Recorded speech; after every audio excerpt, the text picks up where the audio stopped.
É por isso que é fundamental desenvolver a oralidade, desenvolver e estimular o tempo inteiro a leitura, a escrita, a interpretação, a compreensão do que se lê, a inventividade, a dramatização e assim por diante.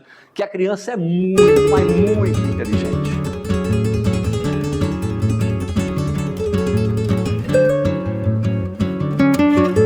Bom, vamos começar?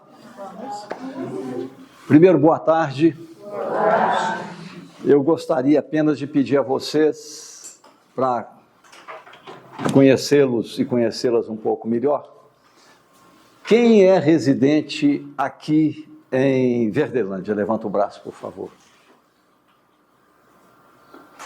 Maioria. Quem é de Jaíba? E de Janaúba? É diferente de manhã. De manhã tem muita gente de Janaúba. Agora, entre vocês, quem é pedagoga ou pedagogo, que exerce a função na educação infantil de pedagogo ou pedagoga? 2, 3.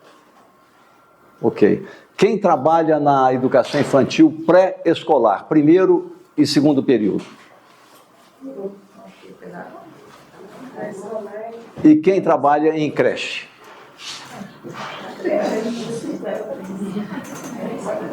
O pessoal que trabalha em creche, quem é professora? Levanta o braço, só de creche. E quem é cuidadora ou auxiliar de creche? Não tem aqui, né? Acho que o pessoal veio de manhã. Tá ok.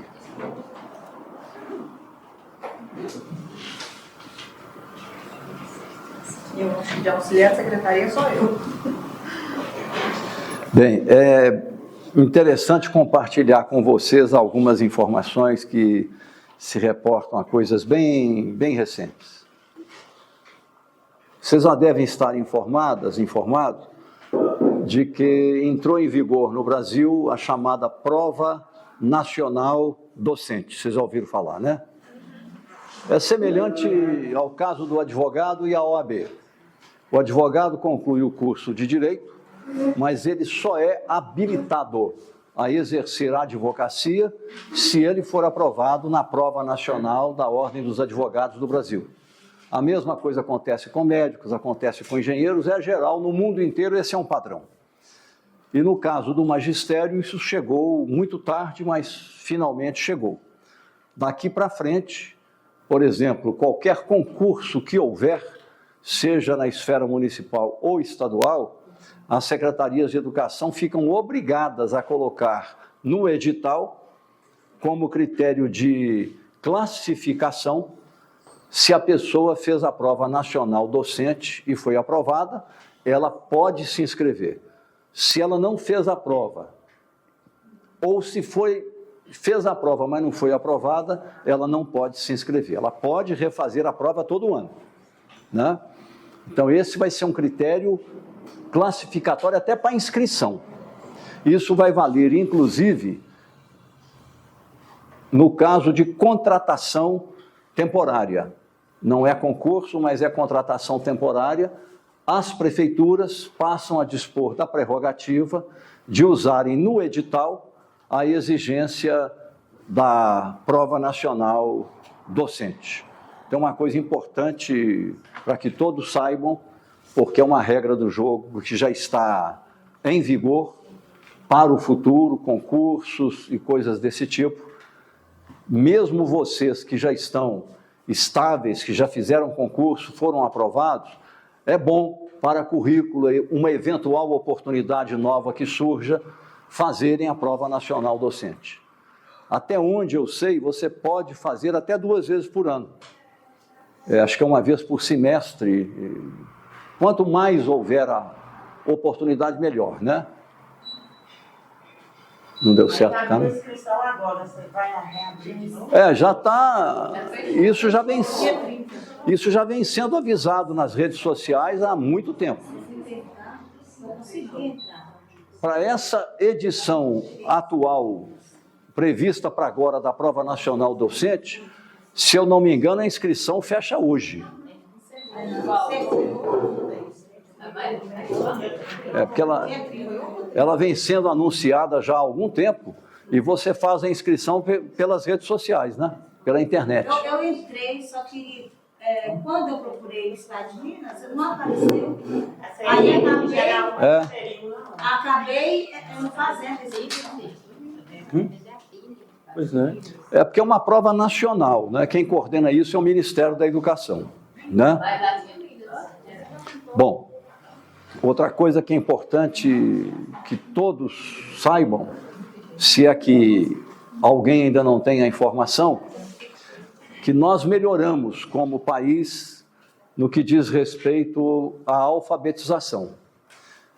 Em 2022, nós tivemos apenas 52% das crianças concluintes do segundo ano, porque com a BNCC o ciclo de alfabetização é de 2 anos, felizmente acabou aquela história de 3 anos, primeiro e segundo anos, criança de 6 a 7 anos de idade.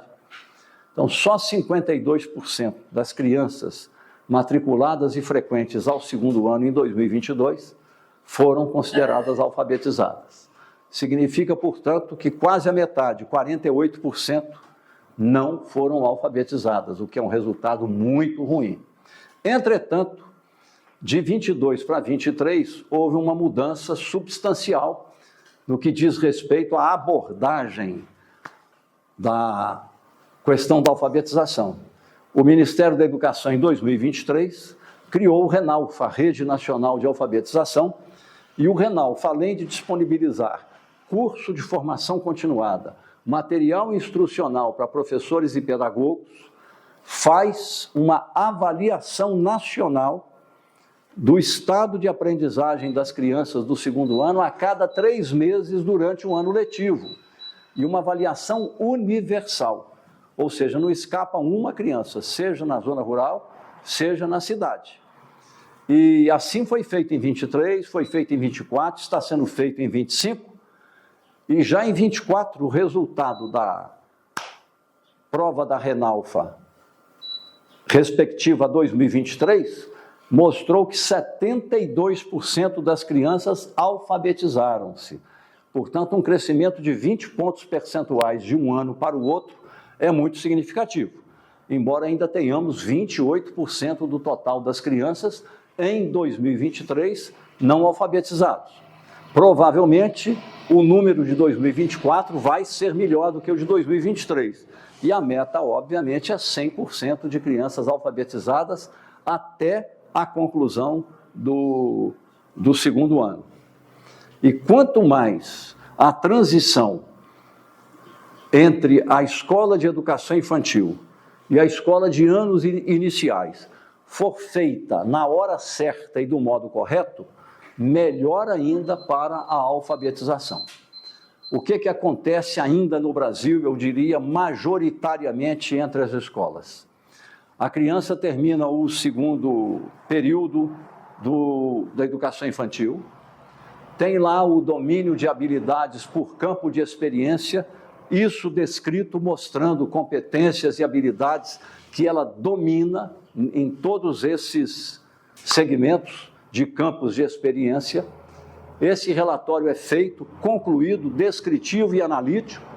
Entretanto, quando a criança vai para a escola dos anos iniciais no primeiro ano, não se sabe se esse relatório por criança chegou à escola do primeiro ano, se a pedagoga leu, se a professora do primeiro ano que está recebendo esse aluno leu, de modo que o primeiro ano, em fevereiro, faz o diagnóstico de entrada da criança que veio do segundo período, sem ter lido o diagnóstico de saída quando ela concluiu o segundo período.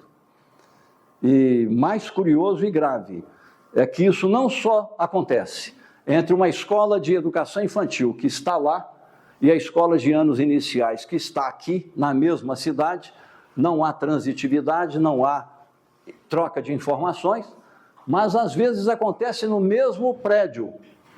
A escola é ao mesmo tempo de educação infantil e de anos iniciais, com a mesma diretora. E as pedagogas não interagem, as professoras não interagem, e você tem como se fossem 2 linguagens diferentes que não se comunicam. Então, essas transições entre os momentos da escolaridade são muito importantes, porque se essa comunicação não for estabelecida, os alunos no primeiro ano podem entrar em processo de desaprendizagem, sendo subestimados, quando, na verdade, já adquiriram uma quantidade muito significativa de conhecimentos que, se não tiverem valorização e prosseguimento e desenvolvimento, esses alunos vão entrar num processo de desaprendizagem. Por exemplo, todo aluno no segundo período aprende a fazer gráfico de barra e gráfico de pizza, o tempo inteiro, sobre alimentação escolar, colega que é menina, colega que é menino, proporções, isso graficamente composto e apresentado. Se no primeiro ano a professora não tem o domínio, a habilidade de trabalhar com confecção de gráficos, o aluno, por desuso, vai desaprender aquilo que ele dominava. Se não houver uma estimulação em continuidade para o desenvolvimento da escrita e da leitura, o aluno que sai do segundo período já escrevendo o nome completo, e muitos escrevem o nome da mãe, o nome do pai, muitos já escrevem palavras simples, frases simples, alguns já saem alfabetizados. Não é objetivo, mas se acontecer, qual é o problema? Nenhum. Tanto não é problema que a famosa Emília Ferreiro, quando perguntada, é objetivo da educação pré-escolar alfabetizar? Não, ela respondeu, não é. Mas se acontecer, que bom. Tanto é bom que vocês devem se lembrar que até o ano de 2007, o ensino fundamental era de 8 anos. Era dos 7 anos de idade aos 14 anos de idade. Primeira à 8ª série, primeiro ao 8º ano.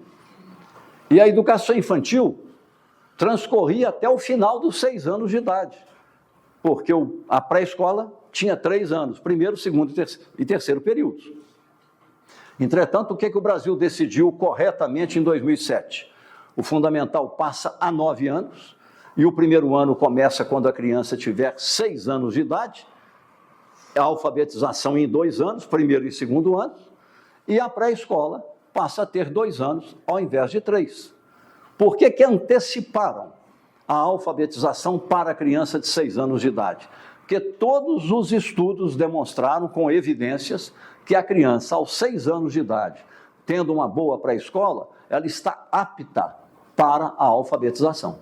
Quando não, já tenha sido alfabetizada, dependendo, é claro, do contexto social e cultural no qual ela vive. Vamos entrar, por favor.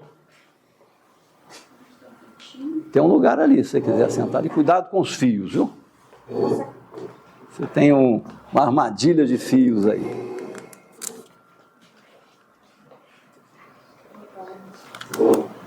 Boa tarde. Bem, o que nós vamos estudar agora à tarde está em 2 arquivos digitais que eu já combinei com a secretaria para que sejam encaminhados a vocês por e-mail ainda nesta semana. Tá? Vocês vão receber os 2 materiais.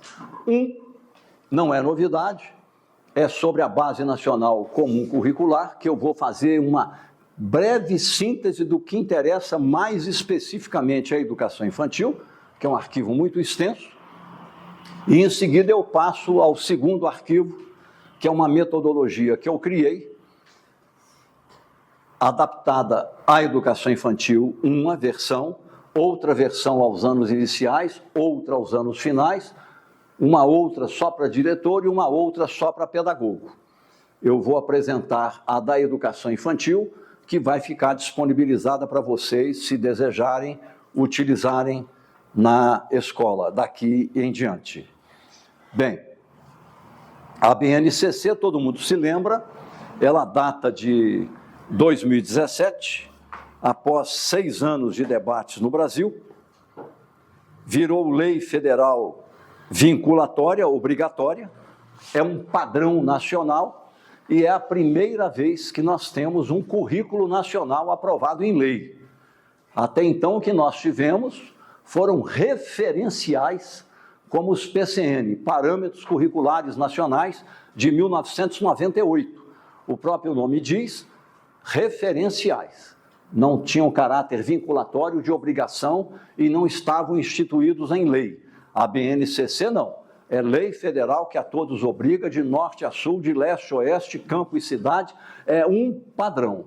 Se é um padrão, então é preciso que esse padrão seja observado em cada sala de aula, em cada escola, em cada nível da escolaridade em todo o Brasil. Só que não é essa a realidade que nós temos. Já melhorou muito. Todavia, o que ainda prevalece na escola pública brasileira? Mesmo que o referencial para todos seja a BNCC, é provável que nós encontremos em muitas escolas, na maioria das escolas, a seguinte situação. Digamos que nós somos todos da mesma e grande escola. É bem provável que nós tenhamos a seguinte situação. Cada um tem o seu estilo didático, cada um se apropria da BNCC, cada um vai trabalhar conjuntos de habilidades a cada semana, sem que os outros saibam como é o planejamento de cada colega, porque não há um compartilhamento, não há uma padronização na própria escola. Então, o que acontece? Como os planejamentos são individuais, o currículo da BNCC fica oculto, porque não há um compartilhamento, não há um padrão.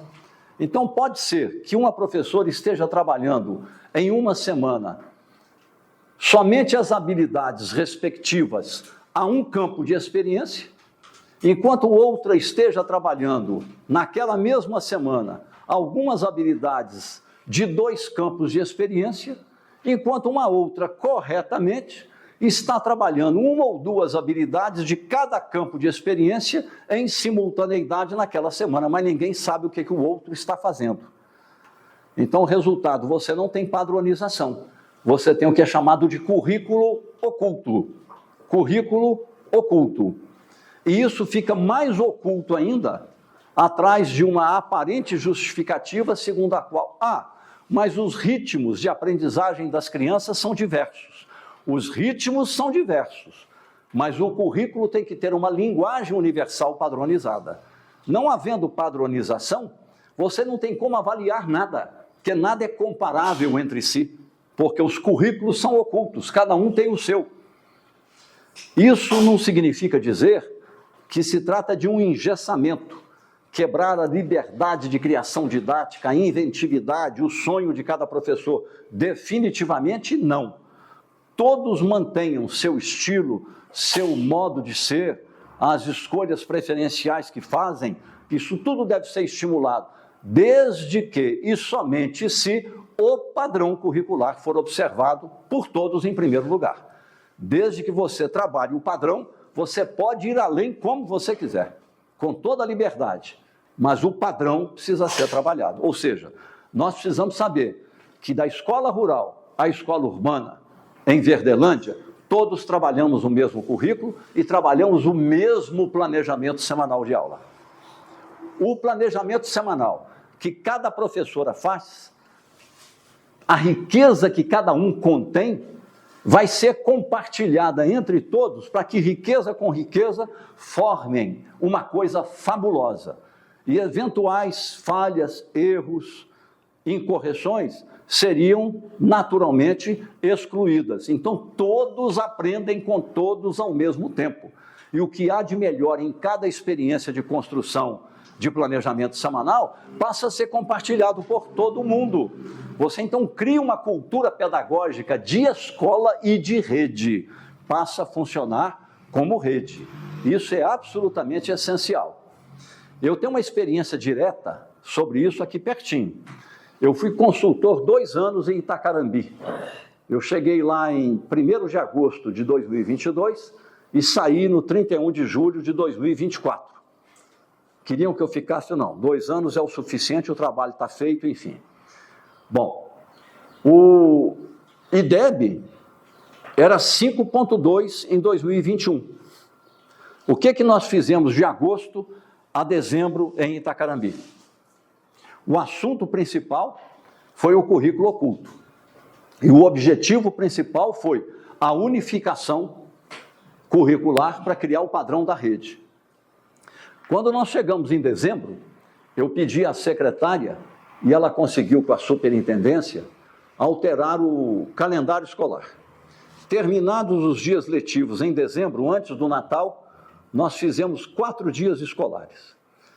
Escolhemos a escola Noemi, que é a maior que tem lá, uma quadra gigantesca, uma escola muito bonita, muito boa. E o que fizemos?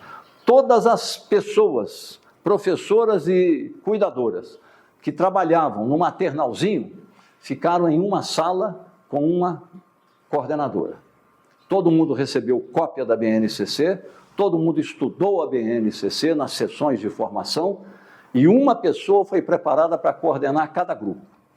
O pessoal do Maternal 2 ficou em uma outra sala. O pessoal do primeiro período da pré-escola em uma sala. Do segundo período em outra sala. E a mesma coisa do primeiro ao 5º ano. Todas as professoras da rede de primeiro ano ficaram em uma só sala. E assim foi até o 5º. A única exceção foi do 6º ao 9º, que um professor de matemática do 6º ao 9º leciona do 6º ao 9º. Aí nós mudamos. Os professores ficaram reunidos do 6º ao 9º por disciplina, sempre com alguém coordenando. Durante 3 dias em tempo integral, manhã e tarde, todas essas equipes trabalharam revendo as suas práticas e elaborando planejamentos semanais de aulas padronizados, com base numa metodologia que eu criei, as sequências didáticas, trabalharam aquilo e no 4º dia todo mundo apresentou os seus planejamentos para todo mundo. No ano de 2023, a rede municipal de Itacarambi tinha padrões curriculares na forma de planejamentos semanais de aulas padronizados em todas as escolas e salas de aula. Qual foi o resultado? Quando veio a Prova Brasil de outubro de 2023, o IDEB de Itacarambi subiu de 5,2 para 6,5, igual de Montes Claros e o maior da região. O maior da região. Se eles continuarem do mesmo modo, o IDEB de 2025 deve subir, na minha opinião, para 7,5.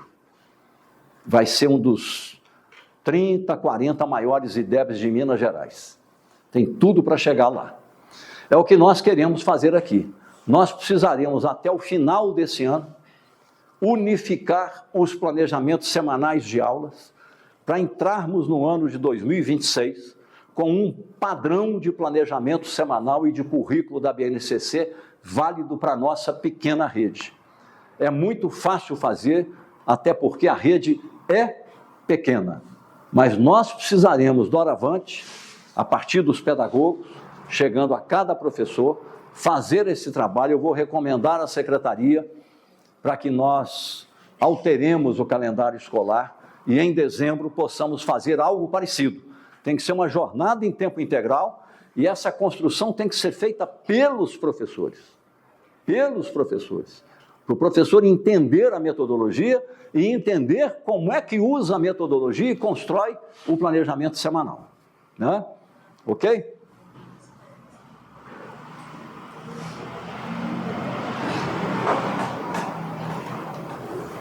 Apenas como recapitulação, eu cheguei a falar isso no nosso encontro de fevereiro, mas não pudemos completar a exposição da BNCC, porque realmente o calor estava insuportável, né?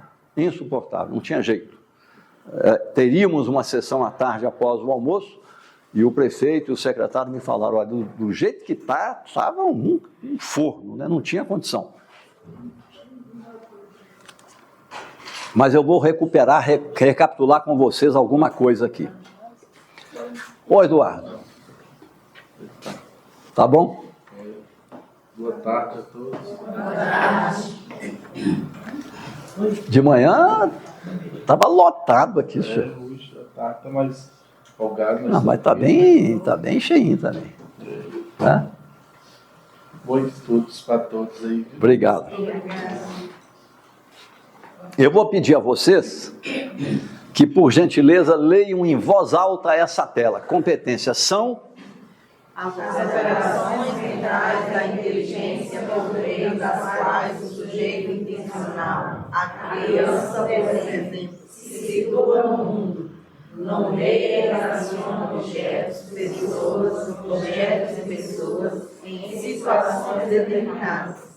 Portanto, estabelece intencionalmente relações práticas e simbólicas, linguagem e representação, entre objetos e pessoas, e situações ambientais no tempo e no espaço. A primeira leitura, isso aqui parece abstrato demais, teórico demais, quase incompreensível, mas vocês vão ver como é que é fácil. Imaginem que estamos todos na mesma escola, portanto uma enorme escola. Chegou a hora do recreio da meninada, do lanche, cada um de nós forma a filinha dos alunos, leva até o lugar da recreação do refeitório, as crianças assentam-se às mesas, fazem o seu lanche, devolvem o vasilhame para a cantineira, agradecem a cantineira e aquela meninada começa a sair da área do refeitório em direção ao pátio de recreação da escola e tudo mais. O Guimarães Rosa fala no Grande Sertão Veredas que passarinho quando sai do ninho e estica o corpo para frente para equilibrar, tem que abrir a asa, não tem mais jeito, já abre a asa e sai voando. A criançada está no pátio, terminou o lanche e começam a se distribuir pelo espaço de recreação da escola como um todo. A gente tem a impressão que eles saem à deriva, como se fosse um tropel que vai fazendo e acontecendo e não vê o que está à frente, nada disso. A criança, ao sair da mesa onde ela lanchou em direção ao pátio da recreação, ao andar aqui, os olhos, a visão binocular funciona como um periscópio, ela capta o ambiente inteiro. Se está chovendo, se tem muito sol, se tem muito vento, o que está abaixo, o que está acima, o que está de lado. Vê lá 2 cilindros cinzas, sabe que é o gás conectando com a cozinha. Vê 4, 5 cilindros coloridos, sabe que é o lugar de depositar o lixo conforme o tipo de lixo. Vem um gramado, tem uma caixa de areia, tem um parquinho com escorregador, com o balanço, com tudo mais, tem um jogo de amarelinha, tem um futebolzinho que já começou ali, e aquilo tudo interessa, mas ela, de alguma forma, faz uma escolha e corre para a caixa de areia. Como com a criança 2 minutos é uma eternidade, ela fica 2 minutos na caixa de areia, pula para a gangorra, da gangorra ela sai, ela vai para o escorregador, do escorregador ela vai na amarelinha, fica 1 minuto, já passa para o futebolzinho, e brinca daqui, brinca dali, salta daqui, salta dali, e ao mesmo tempo ela dá conta de tudo, ela vê as coisas todas e ela sabe nomear tudo que está lá. Ela sabe o que é o cilindro de gás e a cor, o que são os cilindros de depósito de lixo e o tipo de material. A criança menor do que ela, a criança maior do que ela, cada um dos brinquedos ela sabe nomear, cada um deles, sabe nomear as condições do tempo, como é que está o céu, como é que está o sol, como é que está o vento, sabe identificar quem são as pessoas da escola, a diretora, a pedagoga, a professora, a funcionária da cantina, a comida que comeu, os nomes dos alimentos que comeu e tudo mais. Então vamos agora ler de novo isso aqui, para nós então começarmos a traduzir o que as crianças fizeram. Vamos ler de novo? Por favor. São as operações mentais da inteligência por meio das quais o sujeito intencional, a criança, por exemplo, se situa no mundo, nomeia e relaciona objetos, objetos e pessoas em situações determinadas. Portanto, estabelece intencionalmente relações práticas e simbólicas, linguagem, representação entre objetos e pessoas, e situações mentais no tempo e no espaço. Vamos ver do ponto de vista cognitivo O que essas crianças estão desenvolvendo quando fazem o lanche e uma recreação assim?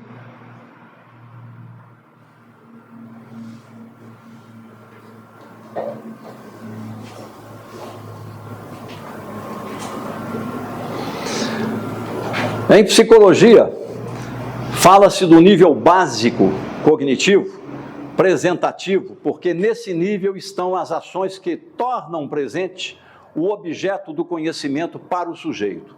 São realizadas principalmente pelas seguintes operações mentais da inteligência. Criança de 3 anos, lá no pátio. Vamos ler o que está em vermelho, por favor? Identificar, indicar, localizar, descrever, discriminar, apontar, constatar, nomear, ler, observar, perceber, posicionar, reconhecer, representar. O tempo inteiro elas fizeram várias coisas dessas aqui que estão no verbo no infinitivo. Tem uma intencionalidade. Não é aleatório, não é casual, não é Maria vai com as outras empurrado pelos outros, não. Nomear, indicar, apontar. Sabe os nomes das coisas? Quando a criança ainda não tem 2 anos ou até 2 anos, se você falar com ela em cadeira, sem ter mostrado cadeira, ela não vai entender nunca. Toda vez que você fala cadeira, você mostra a cadeira, aponta a cadeira, pega na cadeira, ela vem, assenta na cadeira e ela começa a perceber, com o passar do tempo, que tem cadeira de metal, cadeira de madeira, cadeira de plástico, cadeira de ferro, cadeira disso, cadeira daquilo, cadeira com pano, cadeira sem pano, cadeira de uma perna só, gorda, cadeira de 2 pernas gordas, cadeira de 3 pernas, cadeira de 4, cadeira do tipo aranha, cheia de pernas, cadeira com encosto maior, com encosto menor, cadeira mais chique, cadeira mais simples, mas não importa a cadeira, todas elas servem para quê? A função assentar. Eventualmente tem também a função ornamental, mas em geral é a função prática, assentar.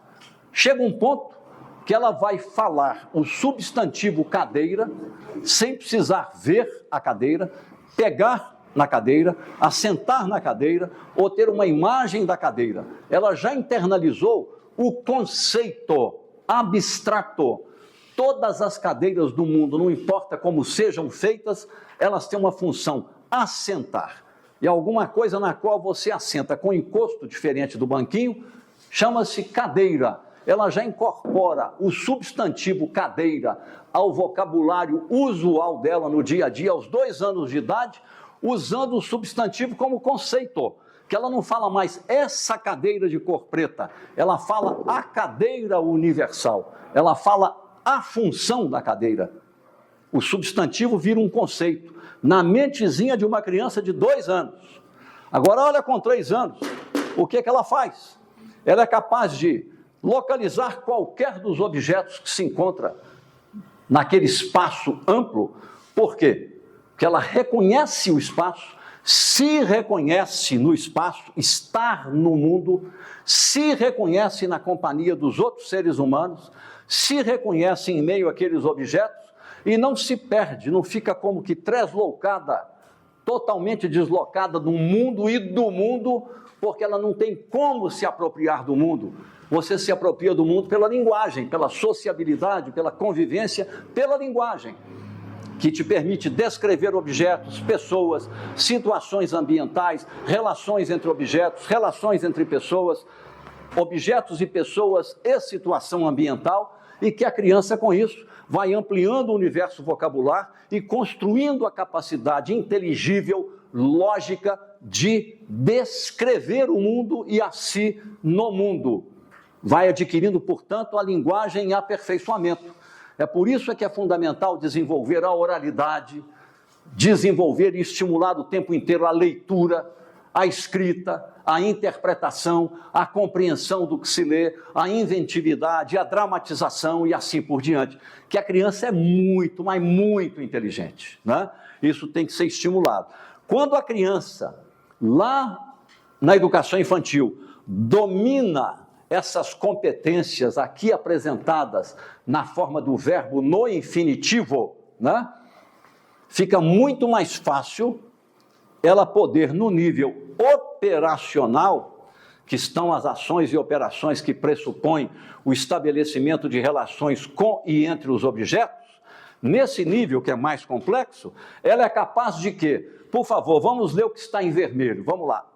Associar, classificar, comparar, conservar, compreender, compor, decompor, diferenciar, estabelecer, estimar, incluir, interpretar, justificar, medir, modificar, ordenar, organizar, quantificar, relacionar, representar, transformar.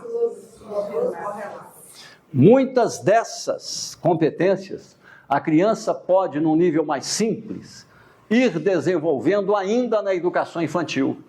Porém, nos anos iniciais, tudo isso aqui, o tempo inteiro, ela estará desenvolvendo.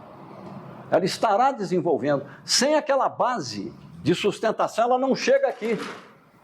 Se ela não souber nomear, ela não vai saber diferenciar, associar, relacionar, assemelhar e assim por diante. Sobre esta base vem o nível mais complexo, que é quando a criança já vai para o segundo momento do fundamental e no ensino médio. Vamos ler o que está em vermelho, por favor.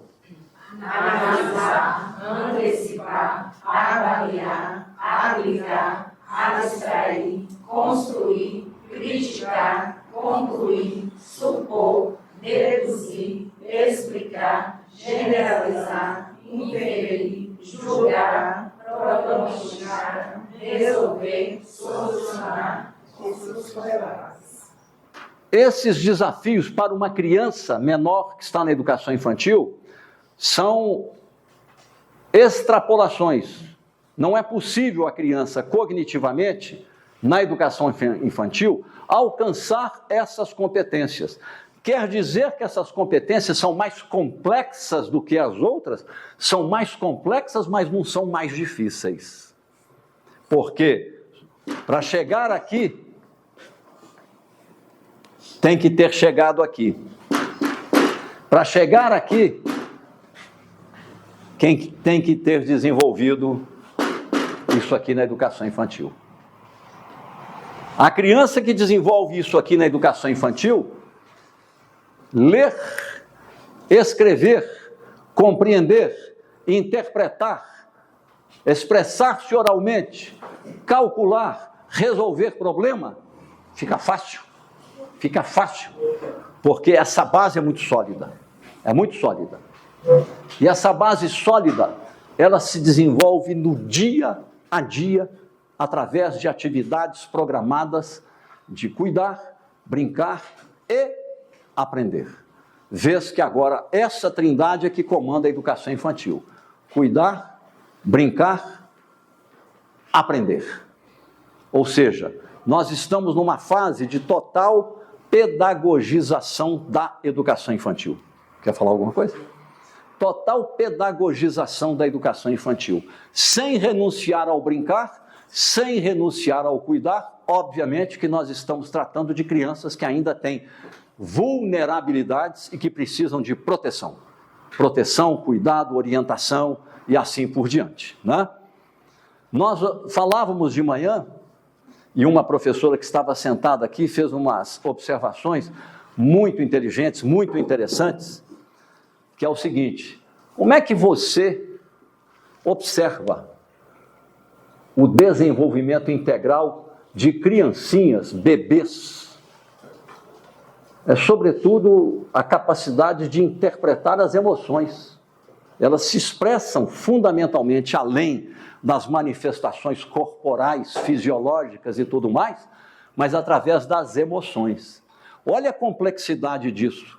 Uma profissional que trabalha com bebês, ela tem que fazer a leitura do estado emocional, psicológico, psíquico de uma criança, seu bem-estar ou não, uma leitura através das emoções. Entretanto, quando essa criança passa ao ensino fundamental, essas coisas parecem que desaparecem, como se fossem coisas da fase mais infantil da criança, quando na verdade isso vai para a vida inteira. E quando as emoções não são bem trabalhadas e bem desenvolvidas, os adultos vão ficar cada vez mais frequentando consultórios de psicólogos clínicos, de psicanalistas e assim por diante, em busca de orientações para terem paz consigo próprio e estarem no mundo de um modo agradável, amoroso, produtivo, que vale a pena, em busca da alegria de viver, em última análise, né? Olha como é que a nossa educação infantil é tão fundamental.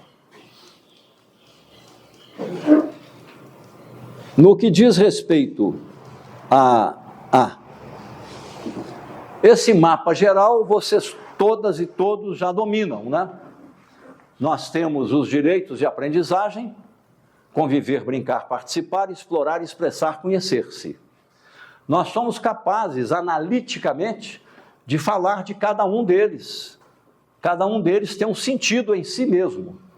Mas na prática do trabalho de professora dentro da sala de aula, você não tem como. Agora é o momento de trabalhar o conviver. Como é que a criança convive sem brincar? Conviver e brincar sem participar. Conviver, brincar e participar sem explorar. O ato de brincadeira é o tempo inteiro um ato de exploração, de curiosidade. Tudo isso sem expressar. Isso aqui elas fazem de qualquer maneira, até chorando, né? E o tempo inteiro, a cada ação correspondente a esses verbos no infinitivo, elas estão conhecendo-se, conhecendo o outro e conhecendo o mundo, estabelecendo-se como ser no mundo. Você não precisa conhecer o planeta inteiro para estar no mundo com autonomia moral e intelectual e ser um ser humano em plenitude e dignidade. Aquela criança que sai do refeitório e vai para aquele mundo encantado das brincadeiras, é uma forma de ser no mundo, de estar no mundo, de reconhecer-se no mundo, porque ele é capaz de decodificar o mundo, descrever o mundo, saber nomear objetos, pessoas, situações e sentir-se bem naquele meio, sentir que ali é o seu lugar, né? Por isso é que a escola é tão importante. A escola não é uma instituição para educar a cognição apenas. A escola é uma instituição para educar caráter, educar emoções, educar sentimentos, formar valores, para a pessoa humana ser. É o ser do ser humano, estar no mundo com bondade, afetividade, bons propósitos, bons valores, cooperativo, humanizar-se e humanizar aos outros. Essa é a função fundamental da escola, educar seres humanos para agirem como seres humanos humanamente. Por isso é que direitos humanos é algo tão fundamental, ao mesmo tempo que tão destratado, né? É uma coisa absolutamente essencial. Essa é a função fundamental da escola, e onde isso é melhor feito hoje é na educação infantil. Melhor feito. É onde se trabalha mais os sentimentos, a educação de valores, as emoções, as paixões, a socialização, a sociabilidade, é na educação infantil. Quanto mais bem feita, melhor ainda, porque nós temos que cuidar de desenvolver todas as possibilidades de desenvolvimento da criança, que são os 5 campos de experiências. Aqui é o domínio da sociabilidade, do desenvolvimento ético, da formação de caráter, o eu, o outro e o nós. Corpo e espírito estão juntos, corpo, gestos e movimentos, traços, sons, cores e formas, as sensibilidades, a percepção, oralidade e escrita tem uma forte dimensão de sociabilidade, mas também de cognição, desenvolvimento cognitivo. E aqui a matematização do mundo, espaços, tempos, quantidades, relações e transformações. Isso tudo nós trabalhamos em articulação, Você até pode, num dado momento, trabalhar habilidades somente de o eu, o outro e o nós. Mas isso logo vai cobrar uma comunicação com habilidades do corpo, habilidades de traços, habilidades de oralidade escrita e do espaços.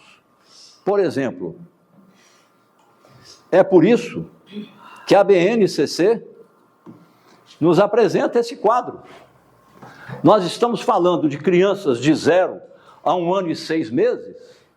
0 a 1 ano e 6 meses. Os 5 campos de experiências aqui estão. E para cada campo de experiência, respectivamente a crianças nessa faixa etária, olhem as habilidades. Habilidades.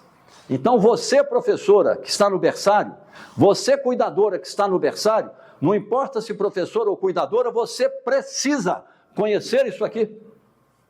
Compreender os significados dessas habilidades e colocar essas habilidades em relações umas com as outras.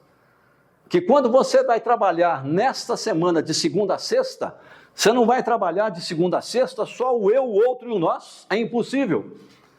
Você não vai trabalhar somente o corpo, gestos e movimentos. A criança vai ficar cansada, vai ser enfadonho, repetitivo, sem vida. Você não vai trabalhar só traços, sons, cores e formas, por mais agradável que isso aqui seja. Você vai selecionar 1 ou 2 habilidades daqui, 1 ou 2 daqui, 1 ou 2 daqui, 1 ou 2 daqui e outras 2 ou 1 daqui. E você relaciona essas habilidades entre si e, em conjunto, fazem o planejamento semanal das atividades, que é o modo que você, professora, face a face aos alunos, vai entregar o currículo respectivo aos 5 campos de experiência do modo mais didático e mais agradável possível às crianças. É o planejamento de atividades, é a didatização. Isso é a essência do professor. Não é só o domínio científico da norma culta do currículo, conhecer todas as habilidades. É a capacidade da transposição didática. Tirar do livro, tirar do planejamento e colocar na sala de aula com os alunos vivenciando isso, protagonizando isso, instigados a isso, encorajados e participando. Esse é o trabalho. Agora, isso requer estudo. É a área que mais tem se desenvolvido em educação. Isso requer estudo. É uma coisa de alta complexidade. Nós estamos lidando com a educação integral. Não somos professores de matemática, ou de língua portuguesa, ou de história, ou de francês, ou inglês, ou geografia. Nós somos professores que estamos trabalhando o ser humano infantil integral em todas as dimensões. Em todas as dimensões. É um desafio extraordinário e que requer entre nós cooperação, porque nós juntos somos muito mais fortes do que cada um individualmente. Nós vamos compartilhar os nossos saberes, conhecimentos, o que fazemos de melhor e chegar a um padrão elevado de boas práticas na sala de aula. Né? Para ajudar nessa direção, e aqui nós temos isso também para a criança de 1 ano e 7 meses até 3 anos e 11 meses, está aqui. Segue-se a isso as crianças do primeiro período e do segundo período. Aqui as transições. A criança saindo do segundo período e vai ao primeiro ano do ensino fundamental, é fundamental que a professora do primeiro ano inicial conheça muito bem a educação infantil. Conheça muito bem, assim como a professora do segundo período, saiba muito sobre alfabetização. Saiba muito sobre alfabetização. Então, essa transição também tem que ser muito bem trabalhada, que eu já falei a respeito, e infelizmente ainda não é. E aqui nesse arquivo, o que eu quero lhes mostrar é matriz de planejamento. Isso aqui é para ensino fundamental.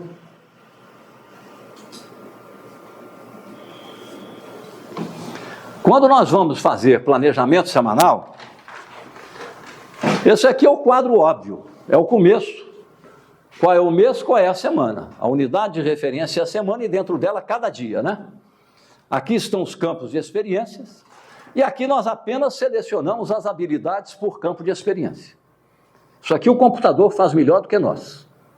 São 40 semanas de trabalho, tem as habilidades, você relaciona a quantidade de habilidade com a quantidade de semanas, faz uma distribuição e combina as habilidades dos campos de experiência. Isso aqui ainda não é planejamento, é só o começo. aí para o ensino fundamental. Agora aqui vale para todo mundo. Eu estou lá na educação infantil, turma, turno, se é tempo integral, número de alunos, qual é a semana? Qual é a semana? Eu vou fazer o planejamento de atividades. Eu já sei quais são as habilidades que eu vou trabalhar segunda-feira, terça-feira, quarta-feira, quinta-feira e sexta-feira. Já selecionamos as habilidades, respectivas a todos os campos de experiência. Agora, o que eu vou fazer aqui? Essa chave em vermelho significa recurso pedagógico. Esse parênteses em preto significa recurso didático.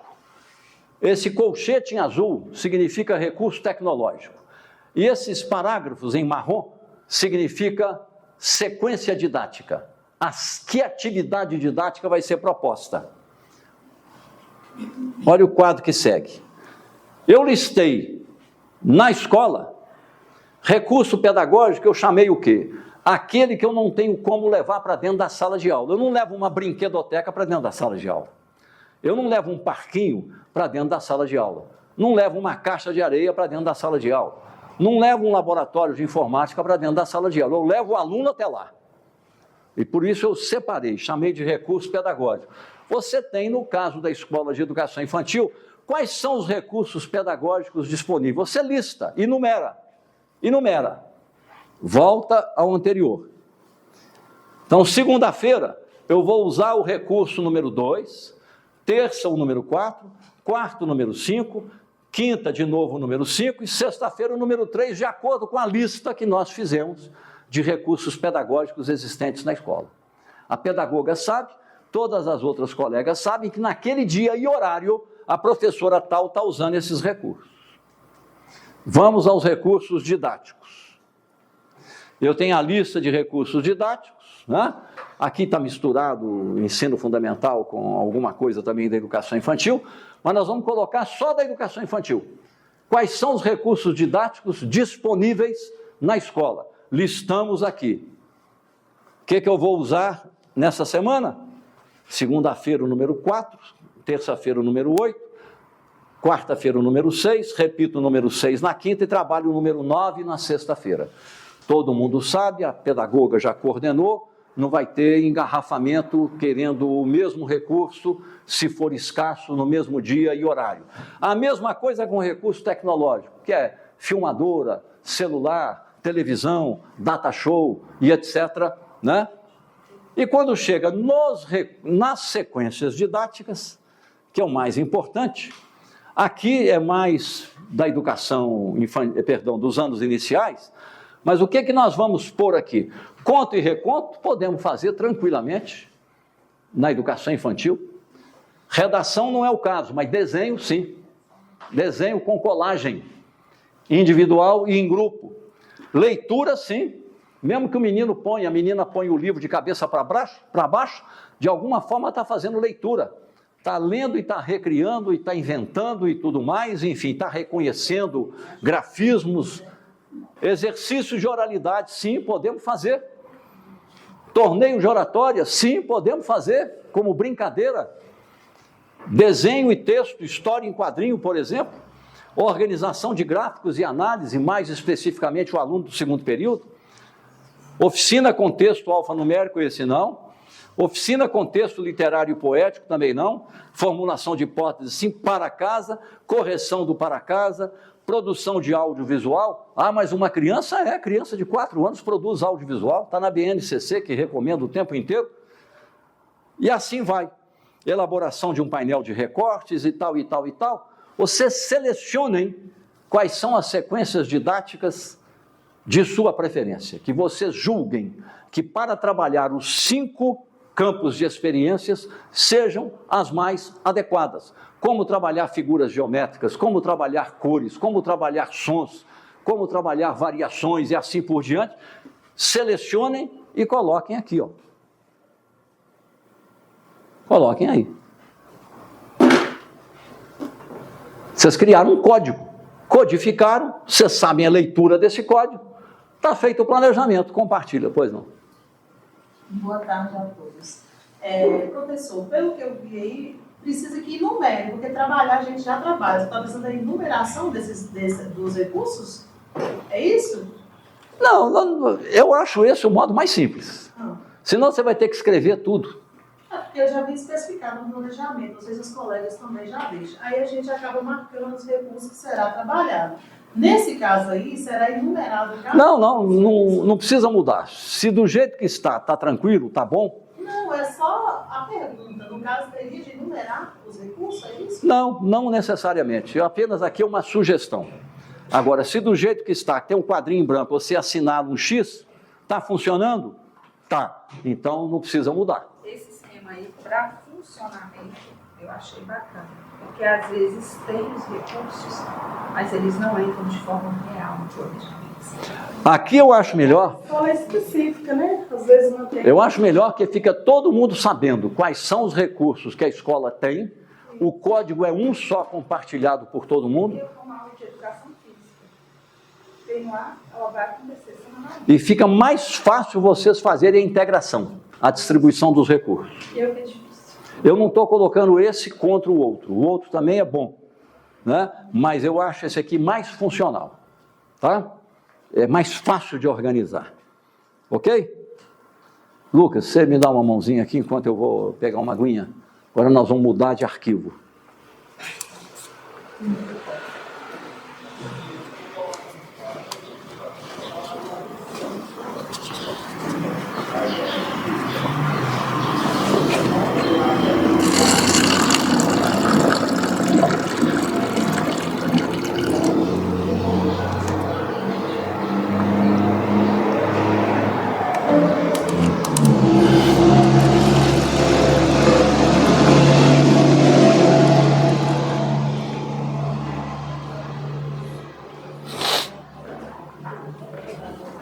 A água é ali, viu? Viu? Quem quiser beber uma aguinha, que está muito calor, pode ir lá. É lá no final do corredor. É.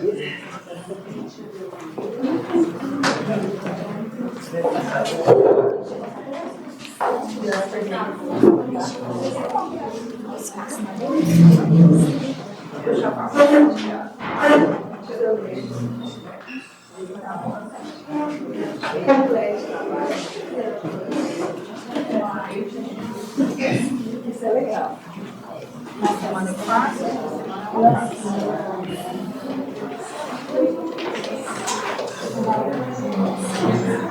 Só esperar o pessoal voltar.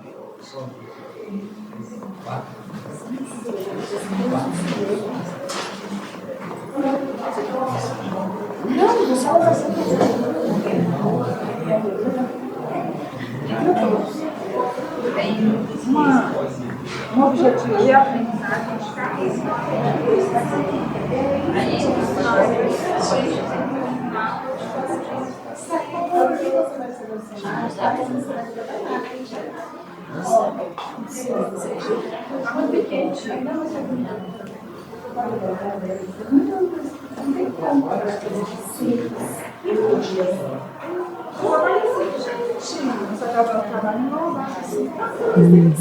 Aí semanalmente a gente vai objetivo.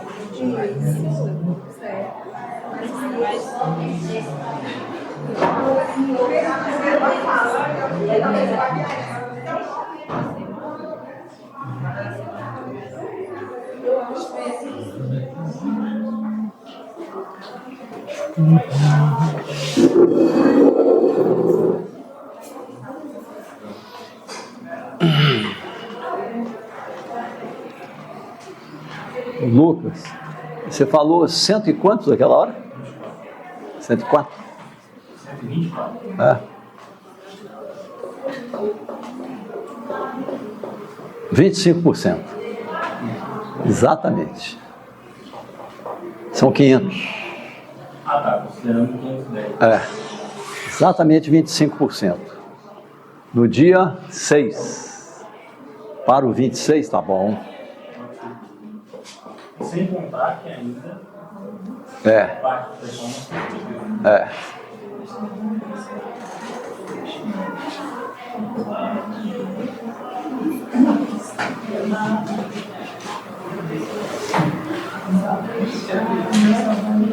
Essa capacitação serve como horas também para... Como é que é? Essa capacitação serve como horas também para... Eu estou fazendo curso de pedagogia, né? Serve? Aí, assim, para melhorar a nossa gente. Nós vamos ter um certificado depois, Vai, né?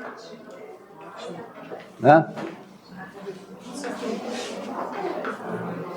Então vamos lá? Ou tem muita gente ainda lá na água?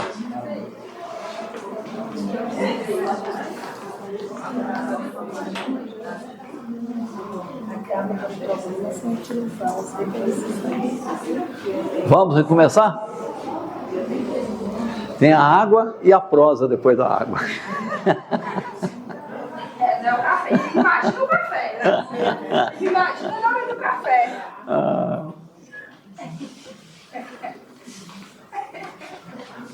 Estava comentando aqui, tem a água e a prosa depois da água. Não é? Mas é bom, né? Faz parte. É porque é nada. Na hora que eu Recife é todo mundo, né?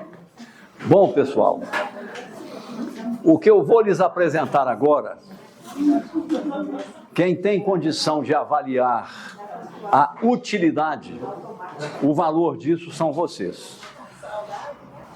Eu até gostaria depois de ter um retorno. Por quê? Eu trabalho há muito tempo em consultoria e sempre eu procurei me colocar no lugar do outro, o meu colega, professor, diretor, pedagogo. Se eu fosse professor, o que eu gostaria de receber como orientação metodológica para melhorar o meu trabalho, a qualidade do meu trabalho, focar no aluno, ter um enfoque no aprendizado. E eu sei que é difícil para todo mundo estar acompanhando a produção literária na área. São artigos científicos publicados todo dia, livros publicados todo mês, se não toda quinzena ou toda semana, enfim. Então, o que eu fiz? Eu fiz uma imersão na literatura disponível na ocasião, e obviamente levando em conta também a Base Nacional Comum Curricular, e fui elaborando ao longo do tempo o que eu chamei de índice de qualidade da gestão da sala de aula. Eu fiz um índice, que é uma metodologia nova, autoral, para professores da educação infantil, fiz um outro para professores dos anos iniciais, um outro para professores dos anos finais, um outro só para diretor de escola e um outro só para pedagogo. Diretor e pedagogo. O que um diretor e o que um pedagogo precisam conhecer e saber fazer? Aí veio a pergunta, qual é o modo de fazer isso? O modo que eu achei o mais satisfatório foi assim. É tanta coisa. Então, eu organizei a tanta coisa em blocos, no caso do professor da educação infantil, chamados de indicadores. E cada indicador tem um assunto, tem um tema. Então, aqui nós temos 1, 2, 3, 4, 5 indicadores.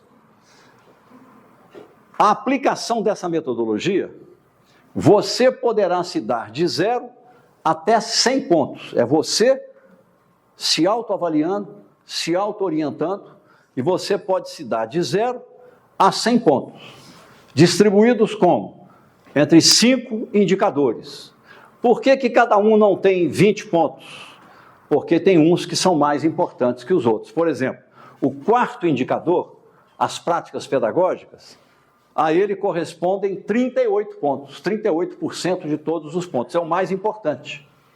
Não é que os outros não sejam importantes, mas são menos decisivos ou menos pedagógicos do que esse aqui. Então eu fiz essa distribuição, cuja soma é igual a 100 pontos. Só que um indicador, ninguém vai dar uma nota para um enunciado assim, 17 pontos. Espera aí, como é que isso é distribuído? Então eu vou aqui no quarto indicador para mostrar para vocês como é que a metodologia funciona.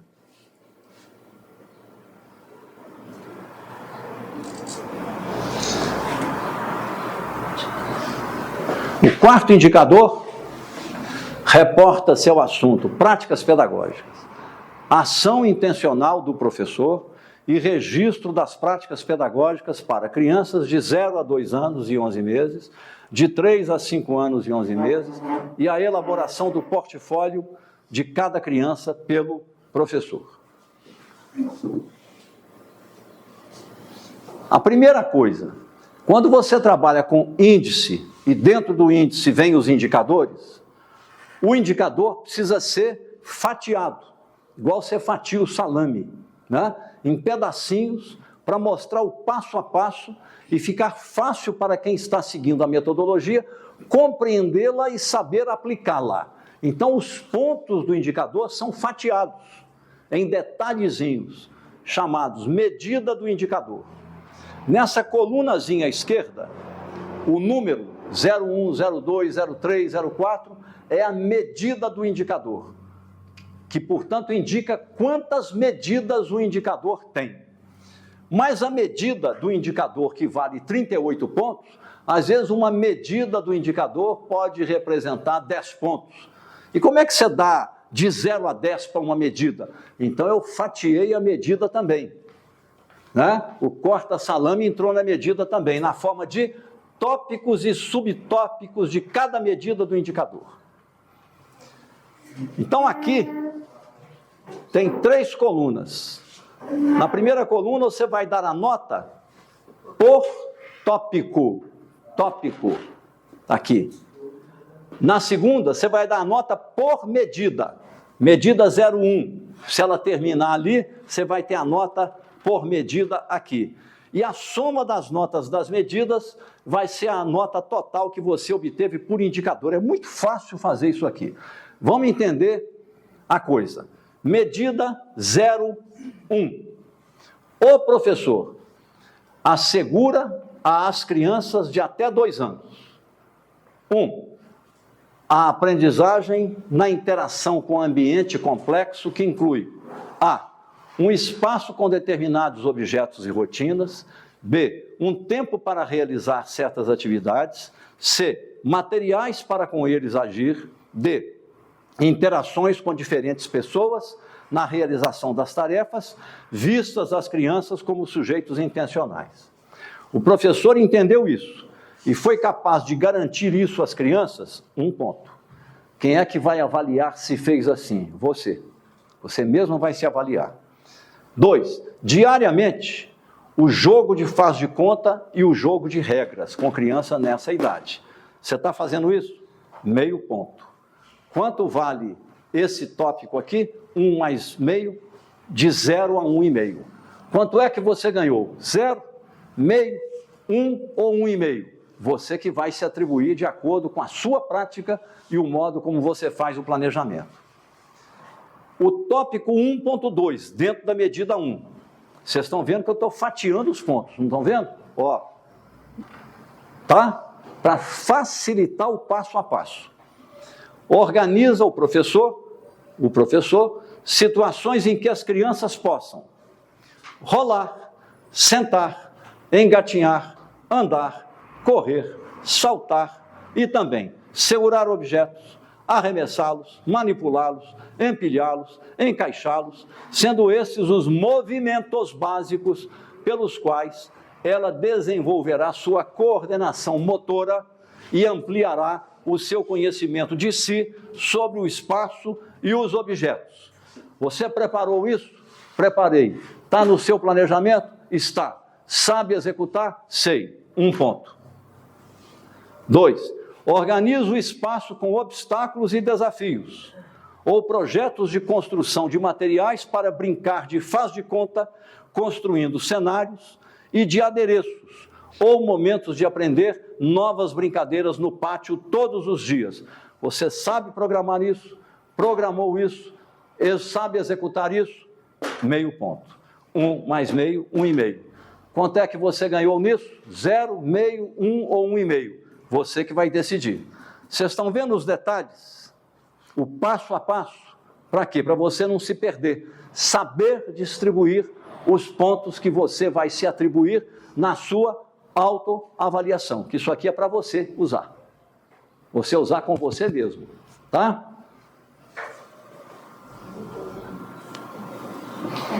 Continua a medida 01. 01, 1.3. Se fosse 2, 2.3. 1.3, tópico, terceiro tópico. O professor permanece atento às possíveis intenções comunicativas e à qualidade dos seus próprios movimentos na interação com as crianças, pois o modo como utiliza seu próprio corpo, professor, em cada gesto, no modo de olhar, de abraçar, de pegar no colo, torna-se um modelo para as crianças. Tá? 0 a meio. Tópico 1.4. Você se empenha intencionalmente para o aprimoramento do gesto e o enriquecimento do brincar na criança de 0 a 2 anos. Meio ponto. Assim, orienta o ingresso da criança no mundo dos significados culturais, dos quais os gestos e a fala dos professores e das crianças, os diferentes materiais, os objetos de uso cotidiano e os brinquedos de faz de conta são portadores dessas tradições culturais. 0,8.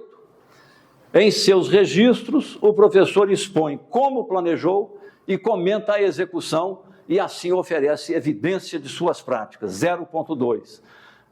0,5 mais 0,8, 1,3 mais 0,2, 1,5. Como é que você distribuiu isso aqui? E aí termina a medida 1. Qual é a nota que eu vou me dar na medida 1? Você soma as notas que você se deu nos tópicos, né? Soma as notas dos tópicos aqui, soma as notas dos tópicos, tem a medida.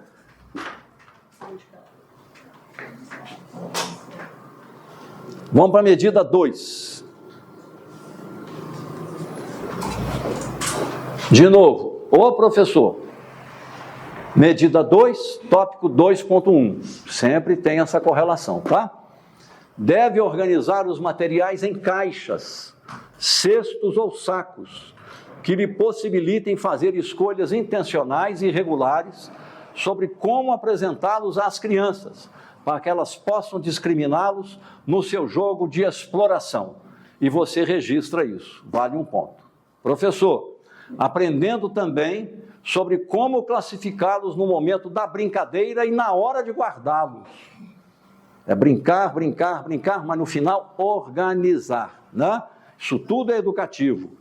É por isso que tem tanta criança aí que não arruma a cama, que não ajuda a mãe a arrumar a cozinha, que não ajuda a mãe a lavar banheiro, que não ajuda a mãe a varrer a casa, que não ajuda a mãe a fazer jardinagem e tal, e tal, e tal. Não tem reciprocidade, né? 2.2. Organiza previamente os materiais para o desenvolvimento da brincadeira e registra. Organiza previamente. Como é que você vai fazer uma brincadeira se você não identificou no seu planejamento se o recurso é didático, pedagógico, tecnológico, ou se são os três, marcou e avisou, todo mundo sabe que naquele dia e horário você vai usar aqueles recursos.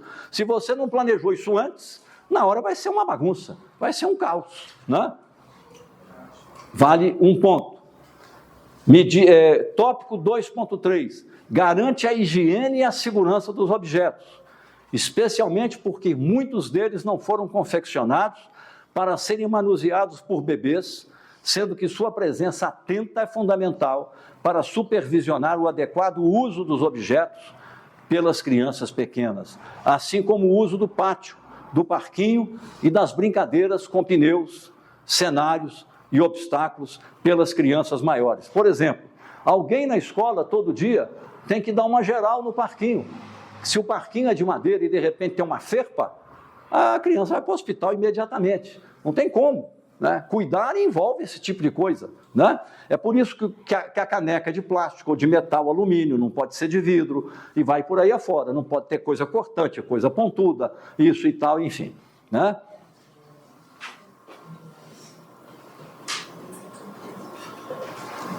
(2.4) O professor oferece com regularidade objetos diversificados, não convencionais, e os tradicionalmente utilizados, como bolas, caixas, cordas, aros, além de brinquedos estruturados ou não, com diferentes formatos, texturas e cores, para que as crianças de diferentes idades possam experimentar diversos modos de segurá-los, empilhá-los, arremessá-los, criando formas de explorá-los ou conhecendo novas formas ao imitarem o colega. Olha a importância educativa disso aqui.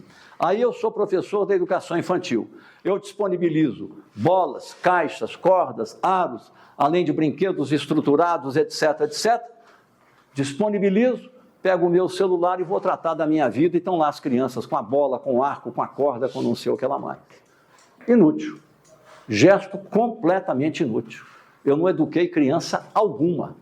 Não fiz desenvolvimento de motricidade, não fiz desenvolvimento de percepção espacial, não fiz movimento de cooperação 2 a 2 ou 3 a 3 e assim por diante. Não fiz. Não fiz desafio cognitivo, desafio de interação, de sociabilidade, de aprendizado ético, de nada.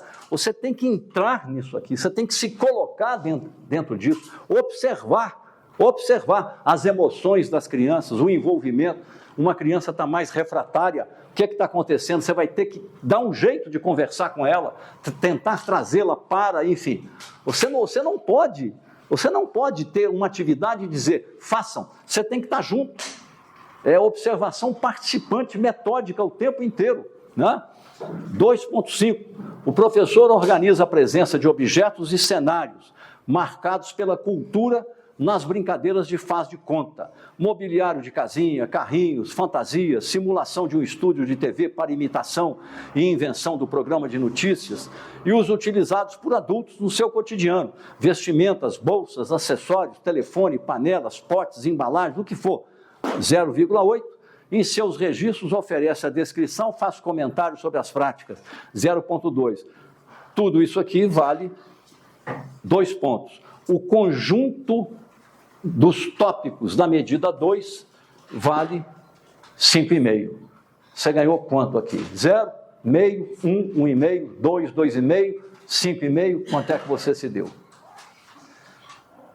Antes de passar para a medida 3, que nós vamos ficar só nesse indicador, senão fica muito repetitivo, ao fazer esse trabalho, você tanto pode fazer individualmente. Eu vou me aplicar essa metodologia. De 0 a 100.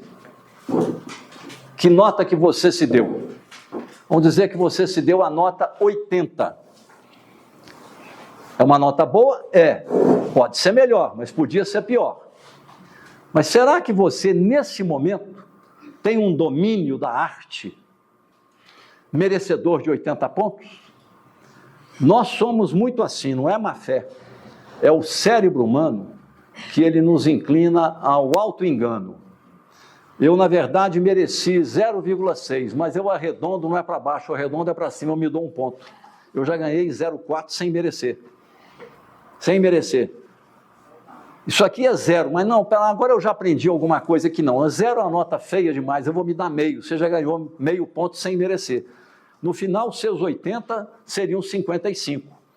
Por isso é que é bom você pegar uma pessoa em quem você confia muito, amiga, colega de escola, vamos fazer uma combinação? Eu me avalio e você se avalia. Depois você me avalia e eu te avalio. Aí eu vou ter 2 referências, minha autoavaliação e a avaliação que ele fez de mim. Quem avalia o outro é mais severo ao avaliar o outro do que ao avaliar a si próprio. É mais severo, mais rigoroso. Então, de repente, eu me avaliei e me deu 80, ele me avaliou e me deu 50. Ou os 2 estão completamente errados, ou um está completamente certo. Aí vão decidir conversando entre si. Como são amigos, confiam, então vai ter uma conversa de esclarecimento. Ninguém gosta muito de crítica.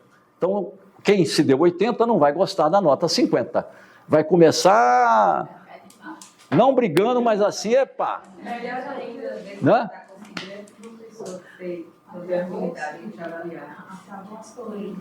Pois é.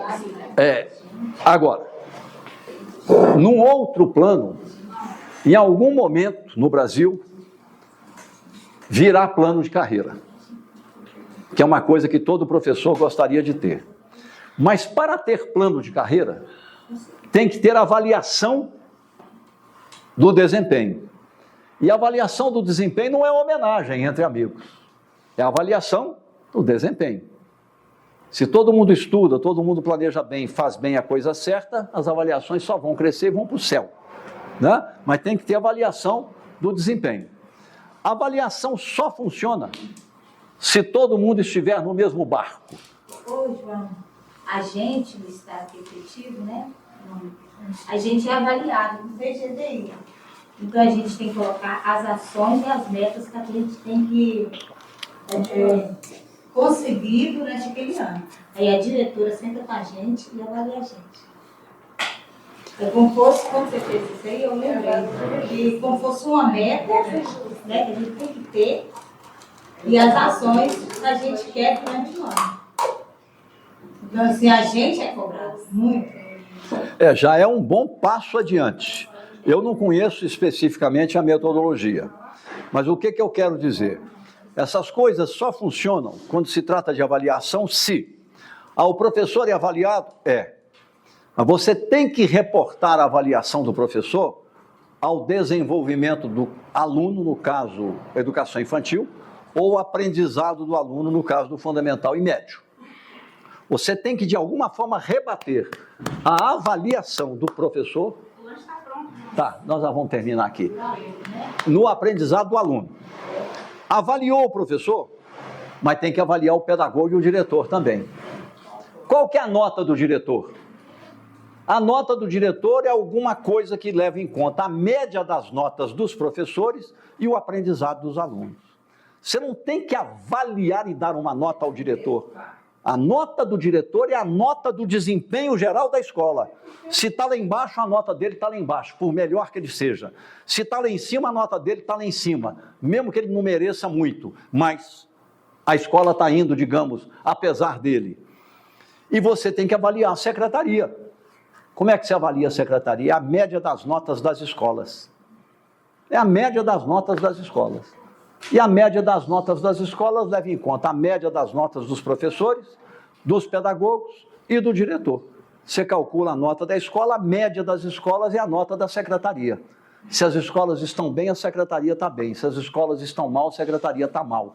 Não tem que ter metodologia para avaliar a secretaria. Vai virar homenagem ao secretário. É claro. Vai ser homenagem, né, da corte ao rei. Não tem outra. Eu fui secretário municipal, fui secretário estadual. Não funciona, gente. Não funciona. Tem que vir de baixo para cima. E todo mundo tem que ter em condição igualitária no mesmo barco. No mesmo barco. Exato. Aí sim, todo mundo tem uma percepção de que o procedimento geral é justo. Eu posso até não gostar, mas eu vejo justiça. O que o ser humano mais deplora nessa vida? Injustiça. Que a injustiça fere a dignidade do ser humano. O que mexe com a dignidade do ser humano é a injustiça. A injustiça contra o idoso, contra o vulnerável, a injustiça contra o indígena, a injustiça contra o pobre, a injustiça por causa da cor da pele, a injustiça por causa da religiosidade. Isso fere a dignidade do ser humano. Isso é o campo da liberdade do ser. Isso tem que ser preservado acima de tudo como um valor, né?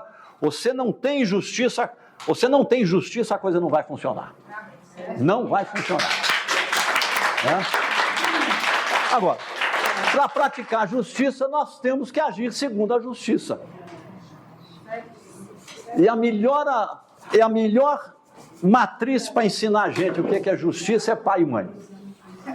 É pai e mãe. É pai e mãe. Agora, muitas das crianças que estão com vocês não sabem quem é o pai biológico. Muitas são criadas pelas avós. E onde é que elas vão aprender um senso de justiça? Com vocês. Com vocês. Não? Bom, gente, não precisa entrar em mais detalhes. Ô, professor, só uma pergunta. Essa autoavaliação, o senhor indicaria fazer ela de quanto em quanto tempo?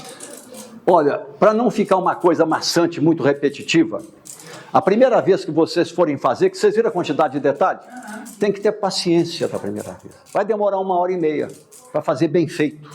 Você vai parar para pensar, será que é isso mesmo? A segunda vez que vocês forem fazer, vai cair para meia hora, que você já domina a metodologia. E você vai fazer uma escolha. Isso aqui eu sei que eu já estou muito boa. Eu quero agora dar atenção às coisas onde eu não estou bem. Então, leva meia hora. Eu faria isso todo mês. Final do mês eu faria isso aqui. Você pode até fazer assim, um mês você faz sozinha. No outro mês você escolhe uma colega ou um colega seu. Já tem a minha do meu planejamento, que a gente faz junto, berçário. Aí eu acho que ela era melhor para me avaliar e eu avaliar ela. E aí vocês trocam figurinha. E conversem sobre isso depois. Agora, se quiser expandir, não, eu tenho muita confiança na pedagoga com quem eu trabalho. Então ela vai te avaliar, você se avalia, ela te avalia. Ela se avalia e você avalia ela. Você pode fazer isso também. Isso aí é cada uma fazer a sua própria escolha. O que não pode é virar objeto de comentário em sala de professor, porque é uma certa privacidade, né? Eu não quero compartilhar com todo mundo. Você tem liberdade para isso. Agora, no futuro, se vocês decidirem lá na escola, não, nós vamos usar essa metodologia e vamos fazer avaliação de bimestre em bimestre usando essa metodologia. Aí é uma escolha de vocês. O que eu estou recomendando, por enquanto, pelo menos façam isso individualmente. Depois compartilhem com algum colega. Tá? Bom, gente, esse material vai ficar disponível. Ele é todo detalhado, como vocês podem ver, né? Aqui, nós estamos agora entrando na medida 3, tá? Eu não vou ficar detalhando, lendo isso aqui, é autoinstrucional. A pergunta que eu faço deu para compreender como funciona essa metodologia? Tá? Não tem mistério, ela é simples, é só ter a paciência. Aqui é a medida, aqui estão os tópicos da medida, aqui é a nota por tópico, aqui é a nota por medida. E na última coluna, quando você termina a última medida do indicador, é a nota que você obteve no indicador. No indicador. Quando termina tudo, lá embaixo, é a soma de todos os indicadores, de 0 a 100. Se você obteve 73 pontos, você divide por 10, cai na escala de 0 a 10, 7,3 é a mesma coisa que 73 na escala de 0 a 100. Tá claro? Ok? Alguma pergunta, algum comentário? Porque por hoje é isso que nós tínhamos programado estudar com vocês. O material vai ficar disponível para vocês? Pois não. Eu vou te fazer uma pergunta, não sei se... À vontade. Não, à vontade, pode fazer. Eu acho que para mim vai ser... Falando aí, né, sobre planejamento, sobre a alta variação, e assim, como você perguntou lá no início, quem é, né, primeiro período, segundo período, cada um, né, colocou onde está. E para quem, eu falo no meu caso, que trabalho no meu caso, é maternal, primeiro e segundo período. São 3 planejamentos. Você trabalha em maternal, primeiro e segundo período. São 3 planejamentos, né, diferentes. São 3 idades. É uma sala só, com todos os 3 diários. Uma sala só? 3. Aí, assim, a minha maior dificuldade, né, já questionei com a aluna, vem aquela, o que fazer? Como que eu faço para me poder fazer da melhor forma? Porque eu tenho, no meu caso, eu tenho 5 maternal. Os alunos do maternal, no meu caso, são aqueles que eles querem tudo ao mesmo tempo em casa. A maioria não tem regras, nada. Então, dentro da sala de aula, a gente tem que ensinar tudo. Né? Do ir ao banheiro até tudo. Aí tem o primeiro período, que são 4 alunos que não tiveram, né, a maternal, que entraram esse ano, são 4. Então está aí no ensinar tudo também igual maternal. E tem 4 alunos, que é segundo período, que já está aí na fase, a gente está começando. Desculpe a pergunta, quantos anos você tem? 35. Hein? 35. Bom, como você provavelmente vai viver 100, você tem mais 65 anos pela frente. Portanto, você pode ter muita paciência. Você E você fazendo bem o seu trabalho, eu não tenho procuração dele não, mas o Altíssimo vai garantir um lugarzinho para você à direita dele. Aí eu lembro do meu pai. Meu pai formou em medicina na severa e rigorosa Faculdade de Medicina de Minas Gerais, controlada pela Santa Casa, em 1931. E foi para minha terra, onde eu nasci, Santa Bárbara, onde nasceu minha mãe, e ele era colega do meu tio, irmão da minha mãe, que o levava para passar férias em Santa Bárbara, e namorou minha mãe e casaram. Meu pai clinicou até 1948, quando eu nasci, em Santa Bárbara, e nós viemos para Belo Horizonte. Ele, antes de ter um carrinho Ford, ele andava 40, 50, 60 quilômetros, montanha acima, montanha abaixo, numa égua alazã, para as fazendas e tal. Ele pegava um vaqueiro, fica segurando o éter aqui, para fazer amputação de perna na fazenda, por causa de picada de cobra que já tinha gangrenado e tudo mais. Fazia parto complicado, fazia cirurgia abdominal, fazia cirurgia torácica. Claro que o índice de óbito era grande, porque não tinha penicilina e não tinha condição de higiene nessas circunstâncias, mas salvou muita gente e tal. Então ele tinha berçário 1, berçário 2, primeiro período, segundo período, anos iniciais, anos finais. É a vida, veja isso como uma bem-aventurança por enquanto, né? Vai aguentando o tranco, porque também tem uma situação.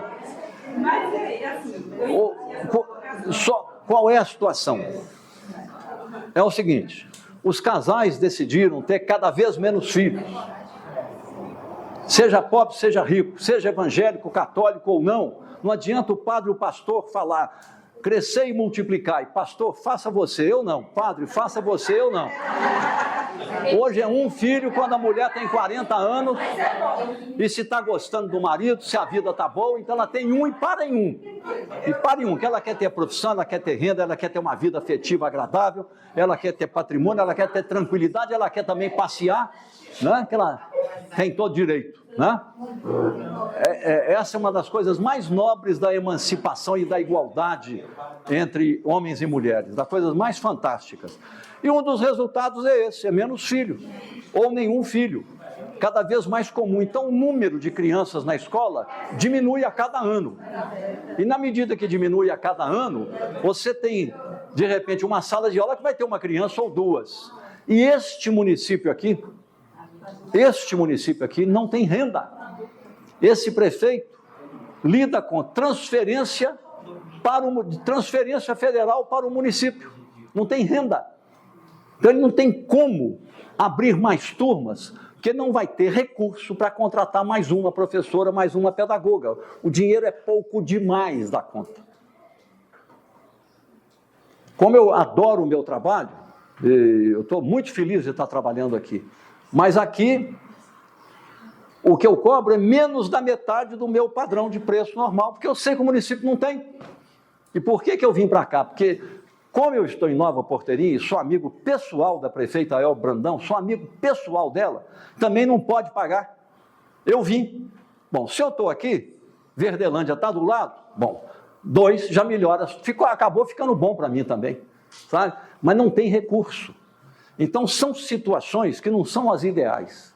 Por outro lado, eu sei que você deve ficar muito cansada, mas, por outro lado, olha o que você está aprendendo. Olha o que você está aprendendo. E eu me lembro das professoras que, no tempo antigo, trabalhavam em classes multisseriadas, chegavam lá na zona rural, depois de andar 4, 5 horas, não tinha motocicleta, não. E elas tinham aluno do que hoje nós chamamos de 1º, 2º, 3º, 4º e 5º ano. Não tinha um pedagoga, ela tinha no máximo ensino médio, quando tinha ensino médio, às vezes tinha ginásio, não tinha material didático, tinha que inventar cartilha, e os meninos eram alfabetizados. Você fala isso para a professora da cidade hoje, ela fica achando que é fábula, mas aconteceu. Então não estou dizendo que é o desejável, não é o desejável, mas nas circunstâncias, talvez não haja, por enquanto, outra opção. E aí eu só posso concluir de uma maneira: ainda bem que tem você.